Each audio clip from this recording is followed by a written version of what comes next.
Hello everyone, welcome back to my YouTube channel. मैं हूं फैयाज और आप देख रहे हैं फैयाज ऑफिशियल। आज हम बात करेंगे, अगर आप इंडिया, पाकिस्तान, बांग्लादेश कहीं से भी हों, अगर आप प्लान बना रहे हैं किसी भी जीसीसी कंट्री जैसे दुबई, कतर, बहरीन, ओमान या कुवैत के लिए, अगर ये वीडियो जो है आपके लिए बहुत ज़्यादा हेल्पफुल हो सकती है, क्योंकि मैं इसमें 5 पॉइंट ऐसे डिस्कस करूँगा जिन्हें अगर आप ध्यान रखते हैं इधर आने से पहले, तो इससे आपको बहुत ज़्यादा हेल्प हो सकता है। तो अगर आप इस चैनल पर नए हैं तो प्लीज़ चैनल को लाइक कर दें और सब्सक्राइब करना ना भूलें, क्योंकि ऐसे ज़रूरी अपडेट जो है वो आपको मिलती रहे। तो चलिए हम वीडियो को शुरू करते हैं। सबसे पहले नंबर पे जो आता है वो आता है इम्प्लॉयमेंट वीज़ा और कॉन्ट्रैक्ट। देखिए, इम्प्लॉयमेंट वीज़ा यानी कि वर्क वीज़ा जो होता है ओमान में 2 साल के लिए लगता है और 2 साल यहाँ पे काम करते हैं और आपका कॉन्ट्रैक्ट भी 2 साल का होता है और आप 2 साल यहाँ पे काम करके अपना कॉन्ट्रैक्ट फिनिश करके आप अपने होम कंट्री जा सकते हैं। एक तो कंडीशन ये होता है, अगर आप उसको रिन्यू कराना चाहते हैं और कंपनी भी रिन्यू करना चाहती है, तो अगर दोनों साइड से एग्री है तो आप उसको रिन्यू भी कर सकते हैं। और इसमें दूसरा कंडीशन ये आता है कि आपका वर्क वीज़ा जो होता है आपका 2 ईयर्स का होता है, लेकिन आप वेकेशन में जाना चाहते हैं तो किसी कंपनी में क्या होता है कि 1 ईयर में आपको छुट्टी मिल जाता है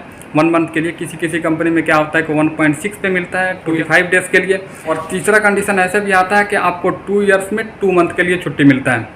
ये 3 कंडीशन होते हैं, जिस किस्म का कंपनी का रूल है उसको आपको फॉलो करने रहते हैं। इसमें दूसरा मेजर चीज़ ये आ जाता है कि आपका 2 ईयर्स का जो कॉन्ट्रैक्ट वीज़ा रहता है, लेकिन आप यहाँ पे प्रोबेशन पीरियड क्लियर करने के बाद अगर आप 1 ईयर में जाना चाहते हैं या 6 मंथ के बाद जाना चाहते हैं, तो वो पूरी तरीके से कंपनी के ऊपर डिपेंड करता है कि वो आप फाइन वगैरह कितना चार्ज वगैरह करती है या नहीं करती है, पूरा तरीके से और कंपनी के ऊपर डिपेंड करता है। अब हम बात करेंगे, दूसरा जो बात करेंगे वो है यहाँ के सैलरी, जिसके लिए सारे लोग इधर आते हैं कि। और ओमान का सबसे अच्छा बात यह है कि यहाँ पे टैक्स फ्री सैलरी है। जो आप अर्न करते हैं वो आपका पूरा पैसा वो आपका है, वो अपना सारा पैसा आप अपने फैमिली को भेज सकते हैं और आप अपने यूज में रख सकते हैं। इसमें कोई भी टैक्स वगैरह नहीं है, गवर्नमेंट को कोई पैसे वगैरह देने नहीं होते हैं। तीसरा जो इम्पोर्टेंट पॉइंट है वो है आपका मेडिकल। तो देखिए, जैसे आप अगर जीसीसी कंट्री में आते हैं, इंडिया, पाकिस्तान, बांग्लादेश कहीं से भी आते हैं, तो खास करके ओमान, सऊदी, कतर, यहाँ पे आपको जो है गम का मेडिकल वगैरह रिक्वायर्ड है। तो आप अगर यहाँ आने के बाद यहाँ पे आपको रेसिडेंट कार्ड जो बनता है, यानी कि जो लेबर कार्ड बनता है ओमान के अंदर में, तो उसके लिए भी आपको वीज़ा मेडिकल रिक्वायर्ड है और तब जो है वो आपका रेसिडेंट कार्ड बनेगा। यानी कि लेबर कार्ड जो बनता है वो आपका तभी बन पाएगा अगर आप यहाँ पे मेडिकल में फिट आते हैं, तब आपका रेसिडेंट कार्ड वगैरह बनता है। सेम प्रोसेस रहता है जैसे गमका का मेडिकल होता है इंडिया, पाकिस्तान, बांग्लादेश में, सेम मेडिकल प्रोसेस यहाँ भी होता है। सारी चीज़ें वहीं चेक होती हैं, लेकिन थोड़ा बहुत इसमें रियायत बरता जाता है, उतना हार्ड वगैरह नहीं होता है। आप इजीली इसको पास कर लेते हैं। अगर आप मेडिकली फिट हो जाते हैं तब आपका रेसिडेंट कार्ड यहाँ पे बनता है। चौथे नंबर पे जो इम्पोर्टेंट पॉइंट है वो है आपके वर्किंग टाइम। यहाँ पे आपको बहुत सारे लोग का डाउट्स वगैरह रहता है कि कितना हमारा वर्किंग टाइम है। यहाँ पे 2 तरीके के कंडीशन है। अगर गवर्नमेंट ऑफिस वगैरह है, स्कूल वगैरह है, वहाँ पे है आपको संडे से लेकर के थर्सडे तक आपको 5 डेज़ वर्किंग टाइम है। लेकिन अगर आप प्राइवेट सेक्टर में यहाँ पे काम कर रहे हैं, तो यहाँ पे भी अगर प्राइवेट सेक्टर में अगर काम कर रहे हैं तो यहाँ पे भी आपको 5 डेज़ वर्किंग टाइम है। लेकिन आप अगर कंस्ट्रक्शन वगैरह के फील्ड में काम कर रहे हैं तो वहाँ पे सिर्फ आपको फ्राइडे छुट्टी मिलता है और फ्राइडे हाफ टाइम आपको ड्यूटी करना रहता है। लेकिन उसके बदले में जो है बहुत सारे कंपनी वगैरह पैसा वगैरह देती है और बहुत सारे कंपनी जो है ओटी वगैरह के पैसे वगैरह नहीं देती है।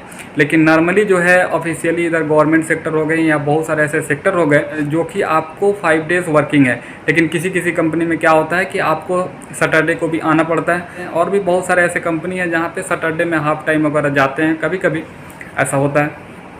जनरली क्या है कि फ्राइडे आपको फुल्ली ऑफ रहता है। अगर आप कंस्ट्रक्शन में नहीं है, तो अगर आप कंस्ट्रक्शन के फील्ड में हैं तो आपको कोई भी छुट्टी वगैरह नहीं है, उसके बदले में आपको पैसे मिलते हैं फ्राइडे। अगर आप गवर्नमेंट सेक्टर वगैरह में काम कर रहे हैं जैसे स्कूल वगैरह में, तो वहाँ आपको 5 डेज़ आपको वर्किंग है।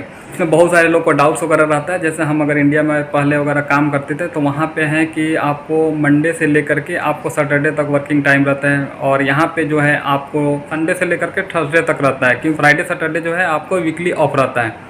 अब लास्ट और इम्पोर्टेंट पॉइंट ये है कि बहुत सारे लोग का ऐसे कमेंट आता रहता है कि वहाँ पे ड्रेसिंग कोड वगैरह क्या है। तो देखिए, ओमान के अंदर में आपको कोई भी ऐसा ड्रेसिंग कोड वगैरह नहीं है। यहाँ पे आप अगर नॉर्मल ड्रेस वगैरह पहन सकते हैं, लेकिन अगर आप कंस्ट्रक्शन के फील्ड में काम कर रहे हैं तो वहाँ पे आपको कवरऑल रिक्वायर्ड है। जैसे कि आप ये देख रहे हैं, मैं अभी हूँ और ये आप सोच रहे हैं कि मैं कवरऑल पहन के वीडियो क्यों बना रहा हूँ, क्योंकि मैं अभी बहुत दिनों से साइट वगैरह पे था। मैं एक साइट पे आया हुआ हूँ इन्फेक्शन की वजह से, जो कि मैं आपको दिख रहा होगा कवरऑल। ये सेम कवरऑल अगर आप कंस्ट्रक्शन के फील्ड में काम कर रहे हैं तो ये आपको कंपलसरी है। लेकिन अगर आप प्राइवेट सेक्टर में कोई दूसरा अगर कंस्ट्रक्शन का फील्ड नहीं है, अगर आप दूसरे फील्ड में काम कर रहे हैं, तो वहाँ पे आपको ये रिक्वायर्ड नहीं है। आप नॉर्मल ड्रेस पहन करके, जैसे फॉर्मल होता है, आप जा सकते हैं और आप वर्क कर सकते हैं। आई होप ये वीडियो जो है वो आपको अच्छा लगा होगा। मिलते हैं किसी नेक्स्ट वीडियो में बहुत जल्द आप लोग के साथ। तब तक रखिए आप लोग अपना ख्याल। Thank you.